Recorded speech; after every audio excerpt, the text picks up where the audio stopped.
It's all cannabis all the time at the Halloween Bazaar in Hartford. Since Connecticut made cannabis legal this summer, medical users can now grow their own as of October 1st. Recreational users must wait till July 2023. I work with plant medicine, and I think it's a powerful tool that we could use. Nice thing to do your own thing, you know? Growing your own cannabis might be harder than you think. Meet Francis, a medical cannabis home grower. We're concealing his identity because he's a first responder in Connecticut. He's a medical cannabis card holder who says he uses it for his aching back and neck. And it doesn't take all the pain away, but it helps me live my life. There's all kinds of pharma products that you could use besides cannabis. Why does it help you? It's a plant. It's just a plant. It comes from the ground. It wasn't synthetically manufactured, you know, to have all these known side effects. This setup here is very intense. If you're a gardener, it's something maybe you'd consider. But remember this, state law requires home growers to grow cannabis indoors only. That involves equipment that can get pricey.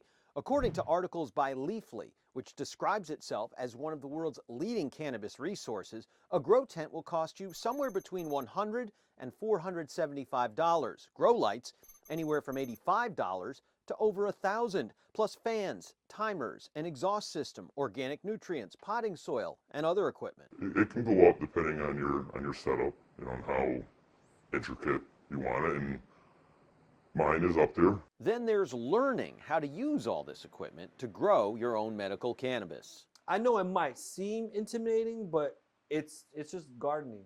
Wepa Farms is one of 4 hemp cultivators in our state. Hemp is a close relative of cannabis with only trace amounts of THC, the compound that makes people feel high.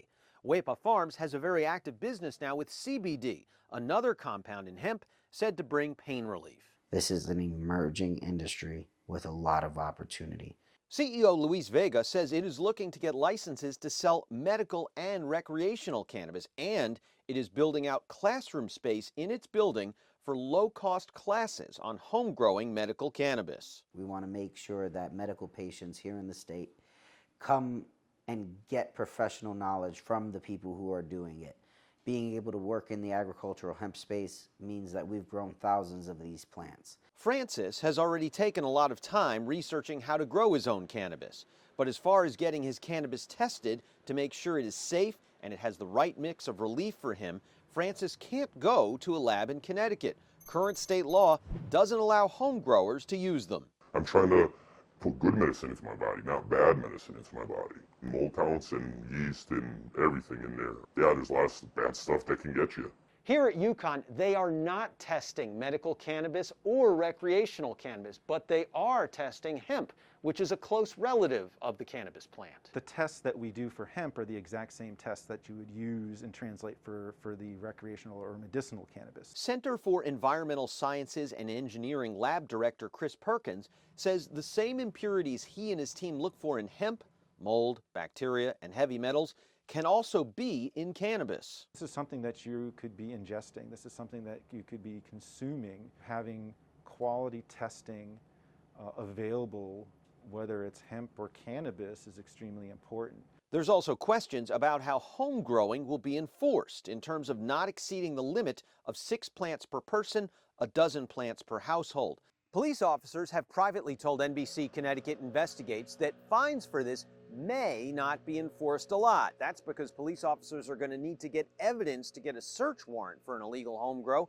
And then there are questions about storage and destruction of the plants. In the interim, though, is it basically an honor system? It is, that's right. We asked one of the architects of the cannabis bill, House Majority Leader Jason Rojas, about this. So it is a lot of self-regulation. Again, similar to people brewing beer in their basement. We have a very controlled marketplace for alcohol, yet we allow people to brew beer in their basement. I'm not aware of any significant problems that have arisen because of people brewing beer at home. As for allowing home growers to test their cannabis in Connecticut labs, Rojas says it remains to be seen, saying it depends upon if there's enough demand for it. I think in the short term as we roll it out, I think people who are growing at home best know about what's going into the soil that they're using. Bottom line, the landscape when it comes to cannabis in Connecticut is still hazy, with many of the regulations still being written. That's okay with first responder Francis. I believe the pros completely outweigh the cons. He says he's just glad he's allowed to grow cannabis so he can get some relief. Len Bestoff, NBC Connecticut Investigates.